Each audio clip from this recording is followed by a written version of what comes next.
And welcome to another episode of South Texas Now. This is attorney and nurse practitioner Joe Flores inviting you to join us each and every week right here on KZTV and KRIS.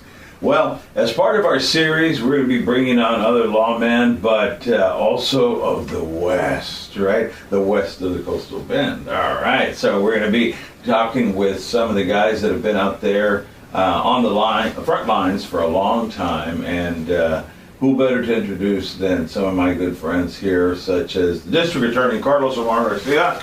How are you? I'm doing just fine. How are you doing? And the U.S. Congress just recently recognized this young man, Sheriff Danny Bueno. Yes, sir. Good morning. Yes, and now you are of Jim Wells County, the sheriff for how long now? I've been there. This is my second term in Jim Wells County. I have 42 years in law enforcement. And last but not least, the Cordona here, J. Mike Guerra, and you are the county attorney, which has its own distinct duties there in Jim Wells. Thank you for joining us. Appreciate it. Thanks for having us, Joe. It's always a pleasure to be here. Well, every time I make a show, I say, okay, I've never been, in an interrogation room with three of you guys, so, I better just ask one question and do it that, So how do you guys coordinate efforts? You got aliens, you got drugs that flow through our streets, not necessarily just through 4477 and 281, but you also have that human traffic element, the cartel, all that, but then just the regular ranching, the regular people in town, all the things that you face. How do you coordinate efforts together? You want to try this first? Yeah, no, I think we coordinate efforts, basically out of necessity. When you're in a smaller rural jurisdiction, the resources are fairly limited. So, like I can say, on prosecution side, the county attorney's office, the district attorney's office, we coordinate well with our staff and each other in trying to determine where's the best place for a case that does come in. And we both coordinate with the law enforcement agencies within our jurisdiction. One of the other things that we coordinate is when we're trying to find resources from other, areas. So, we'll go out for grants and we'll visit with each other to share the data necessary to support and justify the needs that we have in our community. So we pretty much, we coordinate well together. I think we coordinate well together no matter what, but there's a necessity to it because of those limited resources we have. And you're handling the felonies, you're handling even seeking the death penalty, right? Well, death penalty cases would come to my office. In Jim Wells, we handle the felony cases, and we also handle the juvenile cases that come out of Jim Wells. Oh, yeah, that's quite a bit to chew. Turning towards the county attorney side, so what kind of cases are coming through your office? What are you seeing right now, especially post-COVID? Well, as Carlos alluded, we have a bright line sharing of responsibility. We handle all the misdemeanor cases. Carlos, his office handles all the felonies. And of course, the most serious cases that come through our office are the DWI cases and the domestic violence cases, violations of protective order and domestic assaults.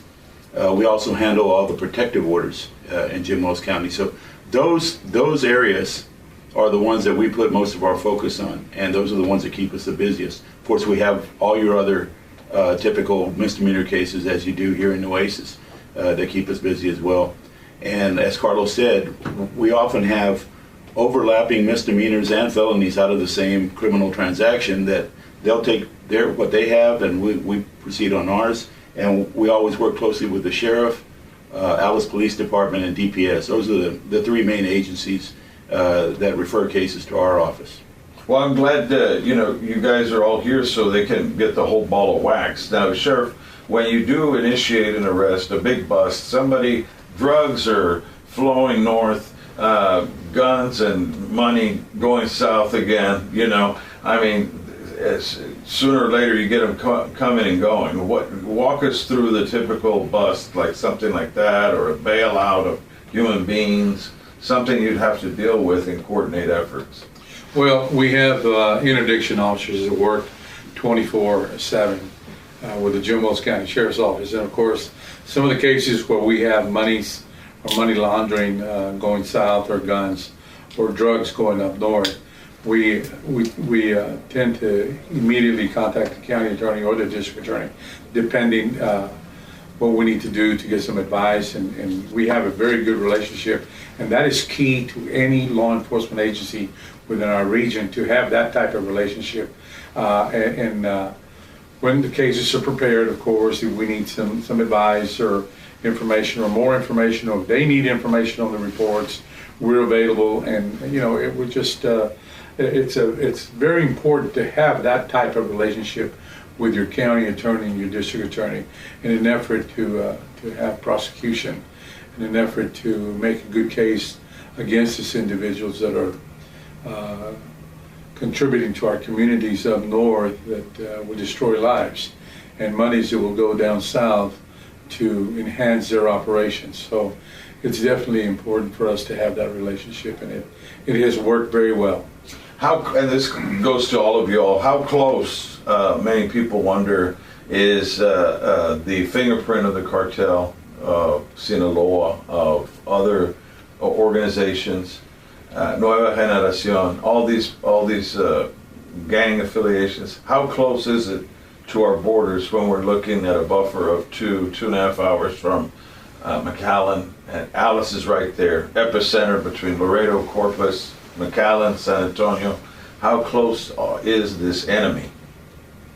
Well, I mean, the enemy is extremely close. I mean, when you're looking at our rural jurisdictions, along the what we'll call the corridors, like 77 and 281, I mean, we get a lot more crime than I would think a county of our size should get, and we're getting that crime because we're along that route. We're generally not the destination.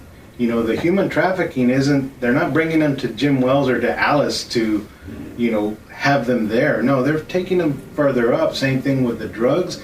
Is some staying along the way? Yeah, some, but the majority is going up to other areas of the country by the interdiction efforts that are being done along these corridors. I mean, you're stopping some along the way, so a possession case ends up stopping at the possession and doesn't get to the distribution to, young people, children, all the places where it would have ended up had it made it to that spot. Same thing with the human trafficking. When we stop a human trafficking case in our jurisdiction, I'm not saying they were all going to become human trafficking, but they get stopped at a smuggling case. They never made it to the destination where some of those individuals were going to be likely trafficked in, whether it's sex trafficking or labor trafficking. They're going to have to work off whatever it is that they owe for their transportation into this country and getting there. So, the efforts that we're making in our jurisdiction, I think, are making an impact later on because they're not becoming, that. Same thing on the things heading south, guns that get stopped before they make it down there, finances, money that gets stopped before it makes it down there to improve their operations and keep their operations going. So, when we're looking at our rural jurisdictions, like I said, I think we get a lot more criminal activity than we likely would have had we not been located where we're located. So. Yeah, I mean, the hub city for sure. Yes. Sheriff, and this to you as well, Michael. What may start out with something, an innocent investigation, just doing a little bit of a substance or something, can lead to larger investigations. What do you all? We're talking about the external factors and how we're getting affected by the aliens and the smuggling. What about in town? The residents that live there, the people that are subject to drug addiction and other things. How are you handling that and the resources for those that need it, or those that are selling on a large scale? Well, again, going to your first question about the intelligence of information through the coalition of sheriffs in the surrounding area, from Clayburgh to Hidalgo, Brooks County, Webb, and Oasis and George West, you have to have that relationship to understand and be alert of what's happening in the surrounding areas. And as you mentioned, what is coming in through our hub city, our community. We're right in the middle of McAllen, San Antonio, and Laredo, and Corpus Christi, and it's prevalent that some of these individuals are going to be coming through our community trying to get to their destination. So the intelligence part of our investigators, our interdiction officers, is very, very important. Now, going back to your second question about local, we have officers that are working in the communities with the agencies, because you have an agency in Orange Grove and you have an agency in Fremont, in Jim Wells County. Those are the law enforcement agencies that work closely with us in an effort to combat some of the social concerns that are occurring in those municipalities. Drugs? Yes, drugs, and of course prostitution, violence, and other criminal activity that's going on. So cases are being worked on. However, the individuals that are being arrested, they're going to jail, they're bailing out, they're making bail, and they're out there doing the same thing again. It's a continuous effort from the district attorney as well as the county attorney to keep these individuals. But all over the state, there is no space for these individuals. Well, that's what we're going to get to. And that's a big concern to us three.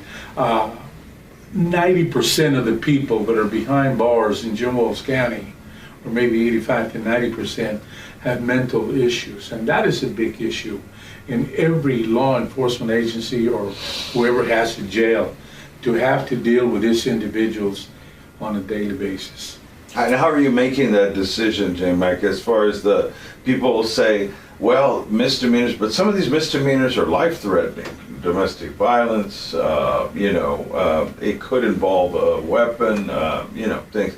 So how do you keep these people, those who need to go to county, and you're already overcrowded, and those that, I don't know, do we have the resources in the last minute that we have before the break? Do we have the resources that can monitor these people so they don't finish off the job like in a domestic violence case?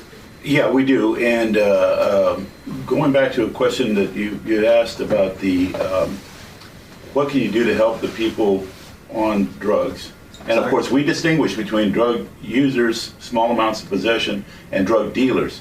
For those that have an addiction problem, we have two very strong diversion programs in Jim Wells County for first-time offenders. But that's not something that can be used over and over again. That's, as I said, for first-time offenders. At times we'll make an exception if the circumstances warranted. So we use those programs. After you've used up that chance, then you go into the court system. The Damon Allen Act, which went into effect last spring, which you're probably aware of, has given us some more tools, both in screening the possibility of violence for people who are out on bond or recidivism. And so that has given the magistrates have had to undergo additional training to try to screen those out. And we're using the community supervision department to monitor these people while they're awaiting their court case, while they're out on bail, sometimes even using GPS monitors to keep track of these individuals while they wait for their court date. So that's a really effective tool that I think it was April 1st that it went into effect. And it's a really effective tool for the judges to be able to use and put some of these folks on bail conditions so that we keep a closer eye on them without overloading the sheriff and his jail. Well, and when we come back, we're going to do part 2 of this interview. We'll use a concrete example, one federal and one state, on how these fine gentlemen from Jim Wells County and also concurrent jurisdiction of Brooks handle law enforcement when we come back.